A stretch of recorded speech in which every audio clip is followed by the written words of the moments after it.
9 बजे में आप सभी का बहुत स्वागत है और मैं हूं आपके साथ में मनदीप। खबरों की शुरुआत करेंगे।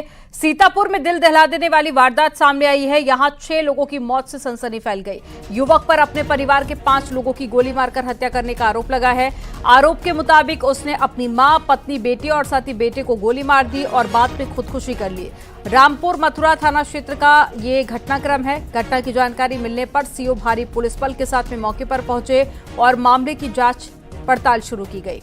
बताया जा रहा है कि युवक नशे का आदी था और परिवार वाले उसकी नशे की लत छुड़ाने के लिए नशा मुक्ति केंद्र भेजना चाह रहे थे, जिसके चलते उसने इस हत्याकांड को अंजाम दिया।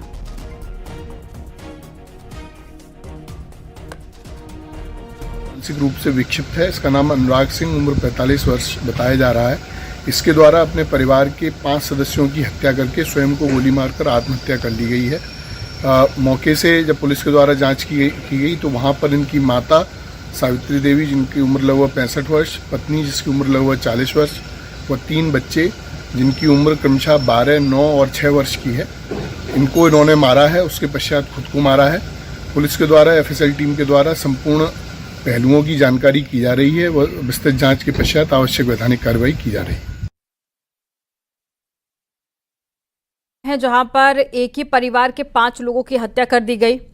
तो सीतापुर में युवक ने अपने पूरे परिवार को खत्म कर दिया है। मां को गोली मारी और पत्नी को भी गोली मारने के बाद में सिर पर हथौड़े से भी कई वार किए। 3 बच्चों को छत से नीचे फेंक दिया है और खुद को गोली मारकर सुसाइड कर लिया है। मामला रामपुर के पालापुर का बताया जा रहा है।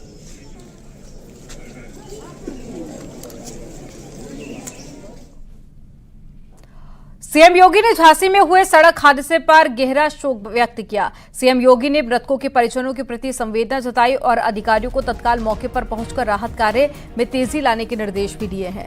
आपको बता दें कि झांसी में डीसीएम और कार की टक्कर के बाद में दोनों गाड़ियों में आग लग गई थी। इस घटना में दूल्हा समेत कार सवार 4 लोगों की जिंदा जलकर मौत हो गई।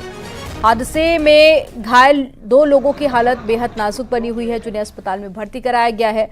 उनका इलाज जारी है।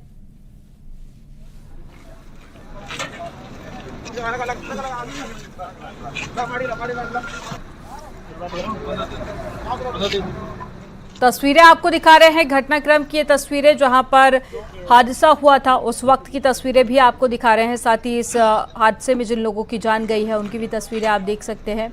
2 लोग गंभीर रूप से घायल बताए जा रहे हैं, जिनको अस्पताल में भर्ती कराया गया है। मुख्यमंत्री योगी आदित्यनाथ की तरफ से भी राहत बचाव कार्य के निर्देश दिए गए।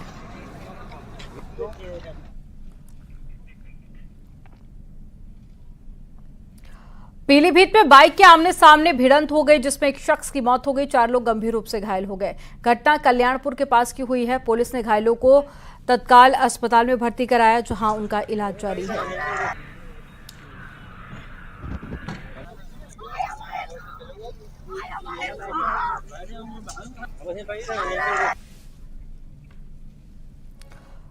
खबर गोंडा से है, जहां पर भीषण सड़क हादसे में 3 लोगों की मौके पर ही मौत हो गई और 7 लोग घायल हो गए। अयोध्या से वापस आते समय वजीरगंज थाना क्षेत्र में यह हादसा हुआ और ये लोग बच्चे का मुंडन कराकर अयोध्या से वापस लौट रहे थे। तभी इनकी स्कॉर्पियो की टक्कर से जोरदार टक्कर हो गई गाड़ी की। इस हादसे में स्कॉर्पियो के परखच्चे उड़ गए और सड़क पर जाम लग गया। हादसे की सूचना पर पुलिस मौके पर पहुंची और घायलों को जिला अस्पताल में भर्ती कराया गया।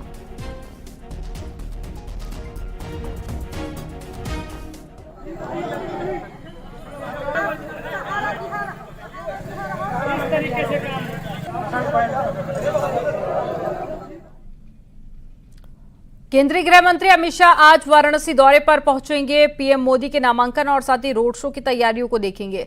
साथ ही पार्टी की बैठक भी लेंगे। आपको बता दें कि पीएम मोदी का 13 तारीख को वाराणसी में रोड शो होना है और 14 मई को प्रधानमंत्री मोदी नामांकन दाखिल करेंगे। लिहाजा पीएम मोदी के इन प्रोग्राम के तहत में आज शाह तमाम तैयारियों का जायजा भी लेंगे और काशी पहुंचकर जनसभा को संबोधित भी करेंगे।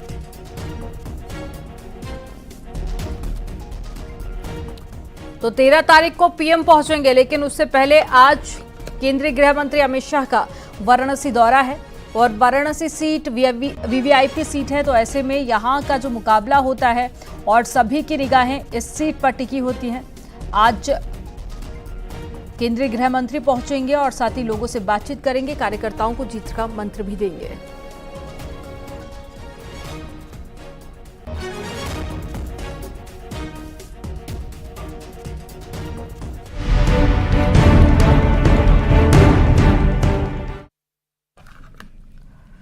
मुख्यमंत्री योगी की कन्नौज, कानपुर और साथ ही उन्नाव में जनसभा होगी। बिहार के बेगूसराय सीट पर भी प्रचार करेंगे मुख्यमंत्री और प्रत्याशी गिरिराज सिंह के लिए जनसभा करेंगे। वाराणसी में पीएम मोदी के नामांकन दौरे से पहले तैयारियों की समीक्षा बैठक करेंगे। पीएम के केंद्रीय चुनाव कार्यालय जाकर रोड शो और साथ ही नामांकन की तैयारियों की समीक्षा करेंगे। जिस रूट से प्रधानमंत्री का रोड शो गुजरेगा उस रूट पर पहुंचकर भी निरीक्षण कर सकते हैं।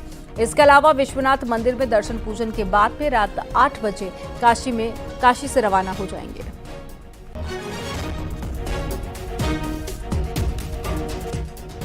आज सीएम की उन्नाव में जनसभा होनी है। रामलीला मैदान में होने वाली जनसभा को लेकर तैयारियां पूरी की जा चुकी हैं। बीजेपी प्रत्याशी साक्षी महाराज के समर्थन में मुख्यमंत्री योगी जनसभा को संबोधित करेंगे और जनता से बीजेपी के पक्ष में वोट करने की अपील करेंगे।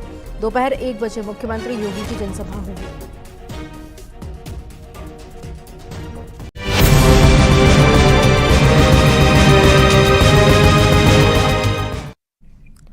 लोकसभा चुनाव के चौथे चरण में 13 सीटों के लिए 13 मई को मतदान होगा।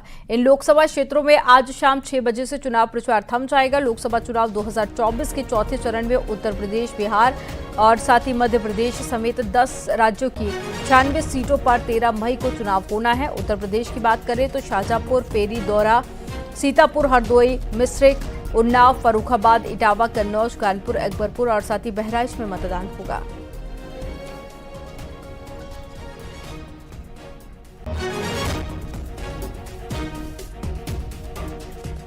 तो मुख्यमंत्री योगी आदित्यनाथ आज प्रचार करते हुए आपको नजर आएंगे और 13 तारीख को जिन सीटों पर मतदान होना है और 13 तारीख को जिन सीटों पर इलेक्शन होना है वहां पे आज शाम प्रचार थम जाएगा। 48 घंटे पहले चुनाव प्रचार थम जाता है और 13 मई को यूपी की 13 सीटों पर मतदान होगा। चौथे चरण के चुनाव प्रचार के आखिरी दिन अखिलेश यादव का रोड शो होगा। अखिलेश का सुबह 11 बजे से बिधुना चौराहे से जनसंपर्क कार्यक्रम शुरू होगा। कन्नौज की जनता से अपने पक्ष में वोट करने की अपील करेंगे अखिलेश यादव।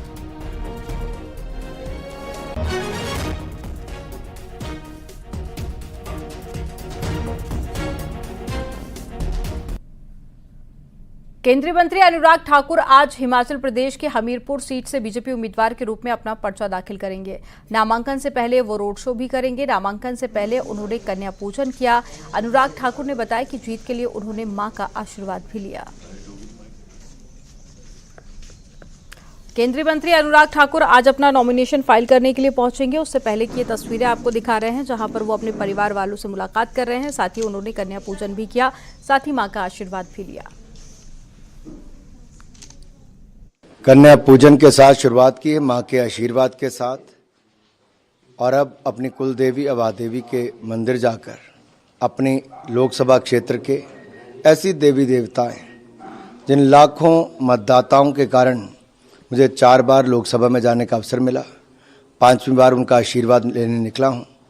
माननीय प्रधानमंत्री नरेंद्र मोदी जी ने और पार्टी के शीर्ष नेतृत्व ने मुझे एक बार फिर अपना प्रत्याशी, भारतीय जनता पार्टी का प्रत्याशी के रूप में उतारा है। मुझे पूर्ण विश्वास है मोदी जी के किए काम, हमारा क्षेत्र का विकास, इन सब से एक बड़ी जीत की ओर हम अग्रसर होंगे। उत्तर प्रदेश में अब तक 26 सीटों पर चुनाव हो चुके हैं। बाकी 54 सीटों के लिए बीजेपी विशेष प्लान के साथ में मैदान में है और पार्टी के अध्यक्ष जेपी नड्डा ने कार्यकर्ताओं को निर्देश देते हुए कहा कि बाकी बची सीटों पर टीम तैयार कर वोटर्स को जोड़ने की कोशिश करें। रिपोर्ट आपको दिखाते हैं।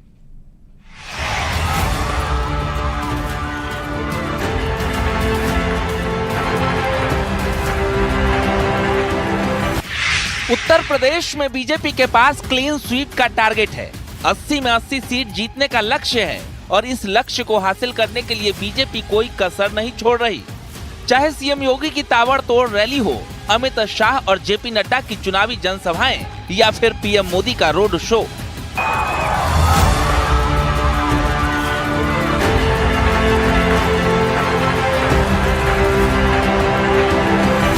अब तक के 3 चरणों में उत्तर प्रदेश की 80 में से 26 सीटों पर चुनाव हो चुका है। बाकी 54 लोकसभा सीटों पर चुनाव बाकी है। ऐसे में माना जा रहा है कि बीजेपी अब अपने गढ़ में एंटर कर चुकी है, क्योंकि अगर बात चौथे चरण की 13 सीटों की करें तो 2019 में एसपी और बीएसपी साथ चुनाव लड़ी। इन 13 सीटों पर विपक्ष का खाता भी नहीं खुला, लेकिन बीजेपी की 13 में 13 सीटों पर जीत हुई। आंकड़े बता रहे हैं कैसे 2019 में बीजेपी चौथे चरण में जीत पर परचम लहरा चुकी है और कुछ ऐसी ही उम्मीद इस बार भी है, जिसके लिए खुद सीएम योगी मोर्चा संभाल चुके हैं। अब तो ये चुनाव पूरी तरह तीसरे चरण आते आते वहां तक पहुंच चुका है जब विपक्ष ने अपनी हार मान ली है। कांग्रेस, सपा, बसपा सबने अपनी हार एक प्रकार की स्वीकार कर ली है और अब वे भगवान राम के ऊपर ही टिप्पणी करने लग गए।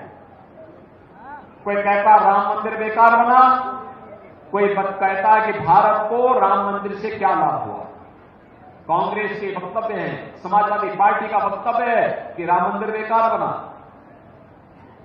अरे आतंकवादियों की पैरवी करने वालों, तुम्हें तो राम मंदिर बुरा ही लगेगा। और गरीब लोग इस भारत में गरीबी रेखा से बाहर आ गए। आज गोरखपुर की देवतुल जनता का आशीर्वाद है, पूज्य महाराज जी मोदी जी का आशीर्वाद है कि मंदिर की सीट दोबारा मंदिर में इस नामांकन के बाद ऐतिहासिक प्रचंड वोटों के साथ जा रही है। पिछली बार के सभी रिकॉर्ड टूटने वाले हैं। इन सब के अलावा बीजेपी ने माइक्रो लेवल पर भी तैयारियां शुरू कर दी है, ताकि बची तमाम 54 सीटों पर भगवा लहराया जा सके। जेपी नड्डा लखनऊ में बैठक के दौरान तमाम निर्देश दिए। बीजेपी के कार्यकर्ता हर घर दस्तक देंगे। एक कार्यकर्ता 25 वोटर से संपर्क करेंगे। वोटर को बूथ तक लाने की भी जिम्मेदारी होगी। सरकारी योजनाओं का प्रचार प्रसार करना, मोदी योगी की नीति का मैसेज पहुंचाना जैसे तमाम निर्देश जेपी नड्डा ने लखनऊ में मीटिंग के दौरान दिए।